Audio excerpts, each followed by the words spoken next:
шашуми май дар тоҷикистон расман чемпионати тоҷикистон оид ба футболи толорӣ ё ба истилоҳи дигар футзал оғоз мегардад ва қабл аз баргузории ин мавсим мо аз чанд толори варзишии дастаҳои чемпионати тоҷикистон оид ба футболи толорӣ дидан кардем ва айни замон дар шаҳри истаравшан ҳузур дорем ва омадем ба толори варзишии азизон майдони хонагии дастаи истаравшан.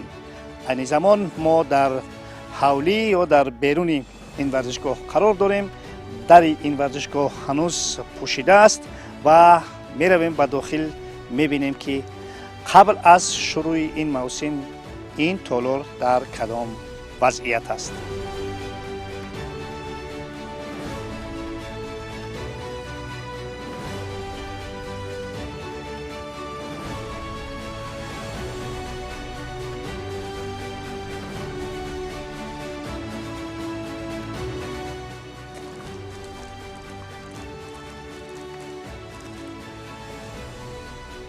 хуб, мутаассифона дари толор баста аст, ҳарчанд ки бо калид маҳкам нест, аммо ба истилоҳе ки бо скотч ин дарро маҳкам карданд. як нуктаро бояд зикр кунем, дӯстони азиз, ки дар қиёс ба соли пор ки мо омада будем дар ин ҷо, номгӯи ин толори варзишӣ иваз шудааст. қабл аз ин толори варзишии далерон буд, ҳамакнун толори варзишии азизон шудааст. мебинем ки бо иваз шудани номи ин толор чӣ иваз шудааст. бояд гуфт ки худи майдони бозӣ дар ҳолати хуб аст, ҷойҳои нишаст низ анқариб камбудӣ надоранд. зиёда аз ин соҳибмулки ҷадиди ин толор корҳои аз навсозиро оғоз кардаву хело корҳоро ба анҷом расонидааст. ин толор барои гузарондани бозиҳои лигаи олии футзал ҷавобгоҳ аст. чихеле ки ҳозир шумо дида истодед, ин майдони футболбозе ки дастаи истаравшан бозӣ мекунад таъмир карда шудагӣ аст, рангубор карда шудагӣ аст ва баъд аз он гуфтанӣ ҳастам ки он хатте ки ҷавобгӯ бояд бошад аз рӯи қоидаи футзал пурра ин майдон ҷавобгоҳ аст. ҳама хатои кашидагӣ тамоми ҳамаш ва он камбудиҳое ки ҳаст нисбати ҳуҷраҳои либоси ивазкунӣ, инҳо яке аз онҳо таъмирталаб ҳастанд. то мавсима аз таъмир бароварда мешавад ва бозиҳои худро, хонагии худро ҳаракат мекунанд ки дар як ваи хуб қабул кунанду бозиҳо гузаронанд. хуб бибинед ки утоқҳои баъзан либоскашиву утоқҳои доварон ҳам таъмирталабанд ба назарам. бале, чихеле ки шумо дидед, як утоқе ки ҳаст таъмир шудааст, дуюм утоқро таъмир давом дода истоданд ва боварӣ дорам ки то мавсима утоқи доварон ва утоқе ки дастаи соҳибои хона ҷобаҷо мешаванд аз таъмир бояд бароварда шаванд.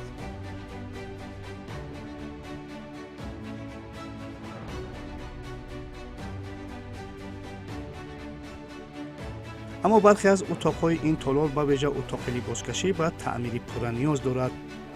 масъулини мақомоти маҳаллӣ бошанд моро мутмаин карданд ки то оғози чемпионат ин ҳама нуқсу иллати кӯчак бартараф хоҳанд шуд. боиси хурсандӣ аст ки як толори далерон буд собиқ, аз тарафи як соҳибкор ин дигар харидорӣ карда шуд ва имрӯз ҳамун соҳибкор хеле тасмим гирифтааст ки барои ҳамин рушди футзал дар шаҳри истаравшан як шароити хуб муҳайё кунад ва ҳамин толори варзиширо ки нав ба даст овардааст аз нав таъмир карда бо тамоми стандартҳое ки дар федератсияи футболи талабот дорад ҷавобгӯ намояд. ҳамзамон иқдом гирифта шудааст ки дар ҳамин баъзаи азизон, яъне як мактаби махсуси футбол, як академияи футболи хусусӣ аз тарафи ҳамин соҳибкор ташкил карда мешавад барои заминагузорӣ ба рушди футбол, ки ин хеле иқдом боиси дастгирӣ аст ва мо ҳаракат карда мекунем бо ҳамкории федератсияи футболи тоҷикистон барои ҳамин хеле соҳибкорҳо ва ҷалб намудани чунин соҳибкорҳо тамоми кӯшишҳоро равона намоем.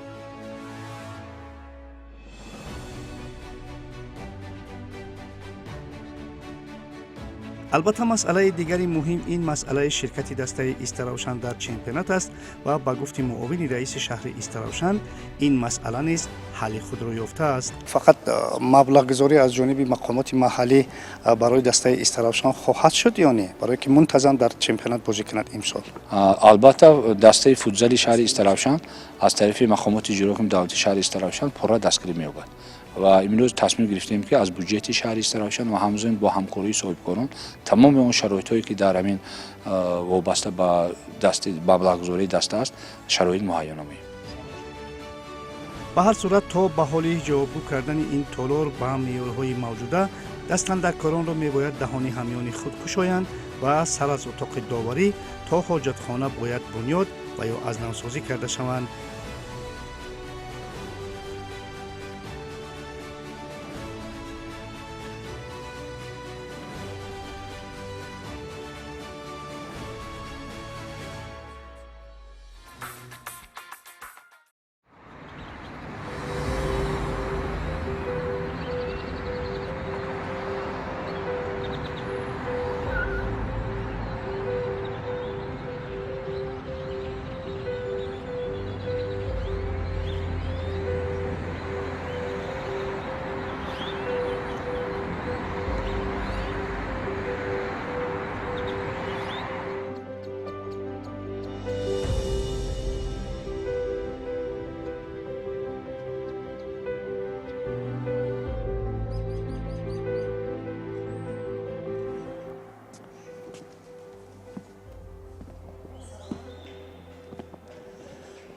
қасри варзишии шаҳри Хуҷанд. Ин майдони хонагии дастаи сипари шаҳри Хуҷанд аст ва усулан бояд бигӯем ки ин майдон анқариб ба тамоми талаботҳои байналмилалӣ барои гузарондани футболи толорӣ омода ҳаст. албатта боз масъулин сари андешаи онанд ки ин ҷо шароитро беҳтару хубтар кунанд. биед якҷоя бубинем ки ин майдон дар кадом вазъият аст.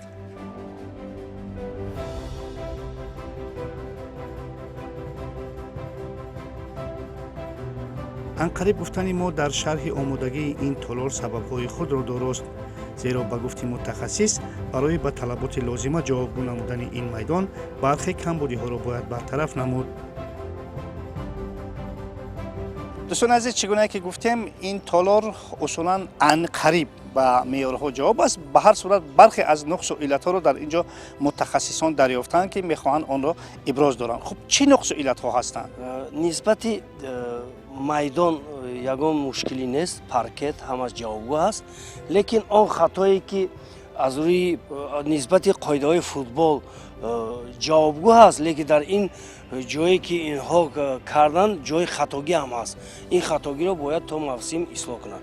он қадар ин ҷое ки зарбаи ҷаримавии 6 метра дар футзал аст, ин калон аст, набояд ин бошад.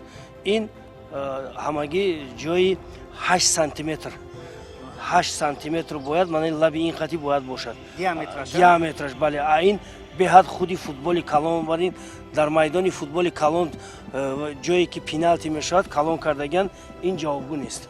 Хуб, боз чӣ нуқс дорад?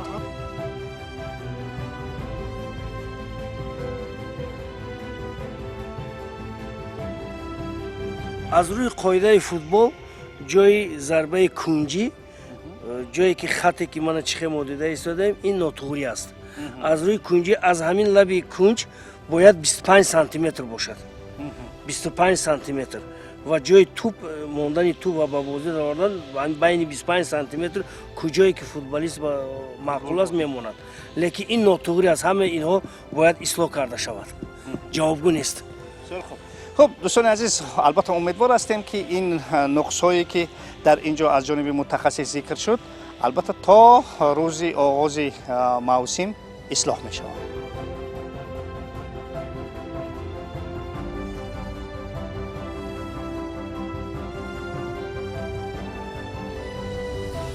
агар ин камбудиҳои сатҳиро ба инобат нагирем, метавон гуфт ки ин толори варзишӣ барои қабули бозиҳои чемпионат омода аст. албатта бояд дар утоқи дастшӯӣ ва ҳоҷатхонаҳо бархе корҳоро ба итмом расонид.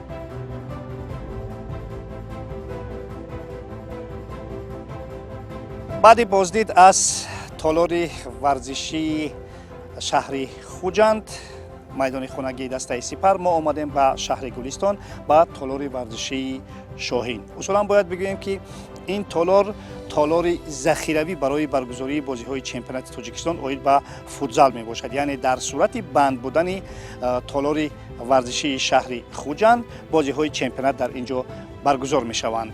بازی‌های خانگی دسته سپر البته. و زمانی که ما به اینجا تشریف آوردیم اینجا کارهای از نوسازی ادامه می‌کردند. چگونه گفتیم زمان تشریف ما در اینجا کارهای تعمیری و نوسازی ادامه داشتند. مسئولین لیگ فوتزال ولایت باشد با آن نظرند که روزهای نزدیک این تالار از تعمیری پورا می‌براید و آن برای برگزاری بازی‌ها آماده خواهد شد. اگرچه با نظر داشتی در شهر خوجند سوخت ارین بنیاد کرده شد، سرباری قصر ورزشی شهر خوجند سبک می شود. ما دسته سپر باشد همه بازایی که در خانه قبول میکنند در شهر خوجند قبول میکنند. به هر حال این میدان قصر ورزشی شهر گلستان برای دسته سپر میدان ذخیروی می باشد. ما آن را به روزهای نزدیک پورا از تعمیر میبراریم.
مجموعه ورزشی کمیته انداز در شهر دوشنبه. اصولا باید بگوییم که این تالار ورزشی همون تالاری است که بسیاری از بازی‌های چمپیونات تاجیکستان اوید به فوتبال تالاری در اینجا برگزار می‌گردد و امسال تصمیم است که دسته نو تأسیس دوشنبه و کلوب مرکزی ورزش ارتش این تالار را همچون میدان خانگی خود استفاده ببرند.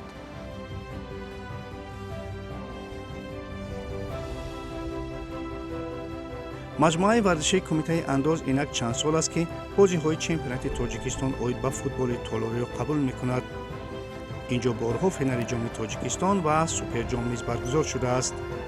از این رو میتوان گفت که این میدان برای قبول بازی‌های چمپیونات آماده است. ساعتی که ما اینجا آمدیم دسته تازه تأسیس دوشنبه تحت رهبری مصطفی افشاری مشق میکرد. با نظر شما که من در همینجا مشق‌های خود برگزار میکنید تالار در چه حالت است؟ اول از همه سلام عرض میکنم خدمت شما و بینندگان محترم برنامه شما. تالار الان تو وضعیت خوبی قرار داره. یه خورده پیشتر 2 سال پیش 3 سال پیش یه خورده کمبودی‌ها بود که خدا را شکر توی 2 سال گذشته برطرف شده. رختکن‌ها، جای لباسکشی خیلی خوب شده، آب گرم و فکر کنم که امسال باز برای مسابقات فوتزال تاجیکستان باز یه کمبودی‌هایی هست میخوان بکنم برطرف کنم، ولی خیلی بهتر شده نسبت به سال‌های گذشته.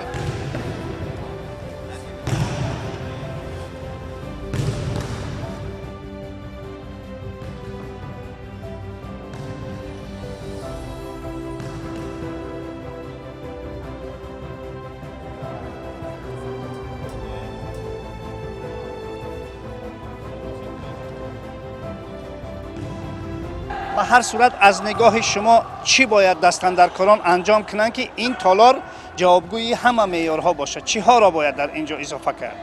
به نظر من به همه دستاندرکارایی که دارن اینجا زحمت میکشن همشون رو احترام میذاریم و از همینجا تشکر میکنیم. زحمت‌های بسیاری کشیدن تو سالهای گذشته، ولی نظر شخصی من اینه که اگر بتونن این پل و پارکت رو بتونن علیش بکنن، یعنی عوض بکنن، بتونن یه درجه بالا یه سورت بالا بزنن، بازی‌های بین‌المللی هم اینجا میتونن برگزار بکنن، چون شما زل رو ببینید، زل بزرگ، جای تماشاگر، اینا همه چی فراهم است. فقط تنها کمبودی که بخواد به زل بین‌المللی بخواد نزدیک بشه همین پارکته که بتونی همین پارکت رو عوض بکنن. واقعا شرایط خیلی عالی میتونه ایجاد بکنه. گرمی تفسان ندارد اینجا؟ گرما تو تابستون، بله تو تابستون یه خود گرماش خیلی زیاد میشه، ولی دیگه از ساعت 7 به بعد 8 به بعد خود گرما کمتر میشه که ما هم توصیه میکنیم بازی‌ها رو ساعت 7 تا 8 برگزار بکنن تو تابستون، ولی یه خود اینم یه مشکلی هستش که تابستون‌ها خیلی گرم میشه. بله.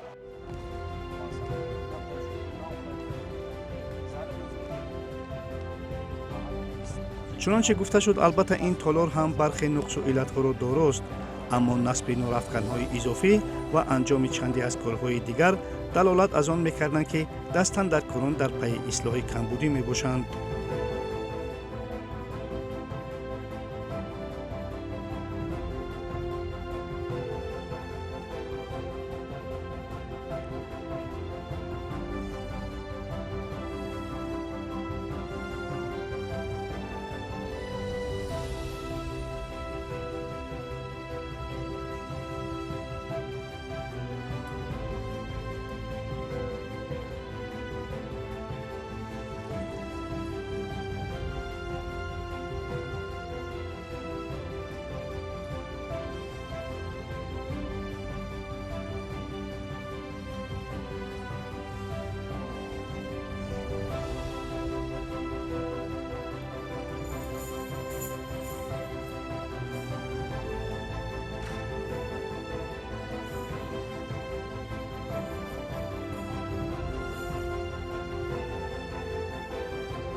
خب دوستان عزیز، تالار دیگری ورزشی که ما تشریف آوردیم این تالار ورزشی دانشگاهی هیلی تاجیکستان می باشد و باید بگوییم که در اینجا اصولا مسابقه ها برگزار می شوند، بازی های چمپیونات هم برگزار می شوند و امسال هم استثنا نیست.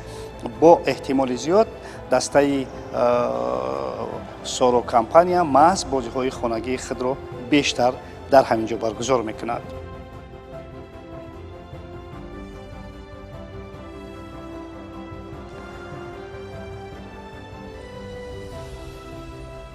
از آن که در اینجا علاقه چند روز است که دسته کلوب مرکزی ورزش ارتش مشق‌های خود را برگزار می‌کند، معلوم است که میدان در حالت خوب قرار دارد.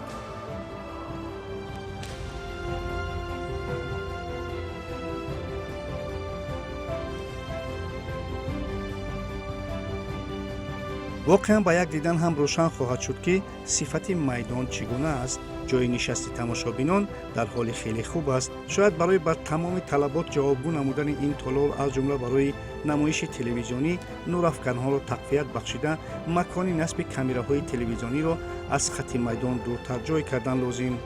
تالار خط اینترنتی دارد و اتاق دستورالشویی و لباسکشی در حالت خوبند.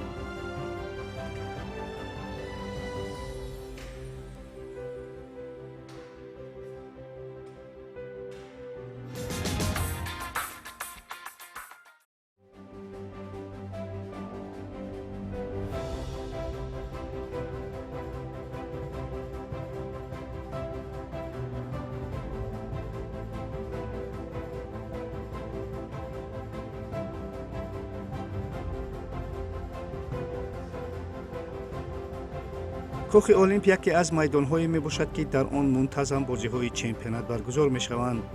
عین زمان این میدان خانگی دسته استقلال میباشد. چگونه می‌بینید جای‌های نشست خیلی در حالت خوب قرار داشته، خود میدان، خط‌های کشیده، دروازه‌ها، اتاق‌های لباسکشی و شستشوی نیز به طلبات جوابگو میباشند. рӯзи ташрифи мо дастандоркорон охирин омодагиҳоро барои ба чемпионат омода кардани ин майдон баргузор мекарданд ва маълум буд ки олимп барои қабули бозиҳои хонагии дастаи истиқлол пурра омода аст.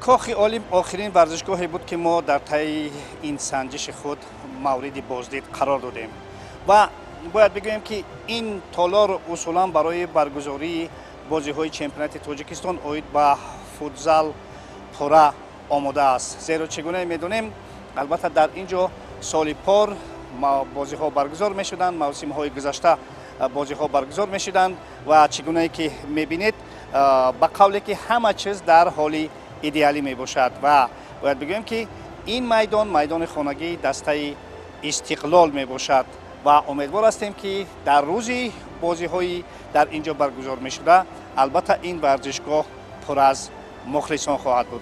دوستان عزیز در همینجا برنامه فوتبال تاجیک به انجام می رسد. خیر.